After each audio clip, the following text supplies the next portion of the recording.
Hi. Tension അടിക്കുന്നതിനെ കുറിച്ച് ഇനി tension അടിക്കേണ്ട ആവശ്യമില്ല. ജീവിതത്തിൽ ഒരുപാട് ബുദ്ധിമുട്ടുകൾ, സാമ്പത്തിക പ്രശ്നങ്ങൾ, ബാധ്യതകൾ ഇതെല്ലാം ഓർത്തുകൊണ്ട് ടെൻഷൻ അടിക്കുന്ന ആളുകളാണ് നമ്മൾ.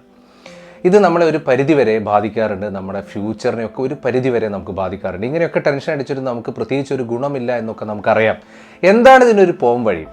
മഹാന്മാരൊക്കെ തെളിയിച്ച് അല്ലെങ്കിൽ വിജയിച്ച ഒരു സൂത്രവാക്യമുണ്ട്. ആ സൂത്രവാക്യം ഇതാണ്: ടെൻഷൻ അടിക്കുന്നതിന് വേണ്ടി ഒരു സമയം കണ്ടെത്തുക, ഒരു അരമണിക്കൂർ. ഈ അരമണിക്കൂർ ഞാൻ മാക്സിമം എൻ്റെ എല്ലാ ബുദ്ധിമുട്ടുകളും പ്രശ്നങ്ങളെ കുറിച്ച് ആലോചിക്കുകയും അതിനെക്കുറിച്ച് ടെൻഷൻ അടിക്കുകയും അതിൻ്റെ മുകളിൽ അടയിരിക്കുകയോ എന്ത് വേണേൽ നമുക്ക് ചെയ്യാം. പക്ഷേ ഈ അരമണിക്കൂർ കഴിയുമ്പോൾ അതങ്ങ് വിട്ടേക്കണം. നമ്മളെ ദൈനംദിന ജീവിതത്തിലേക്ക് നമ്മൾ ബിസിയായി മാറുക എന്നുള്ളതാണ്.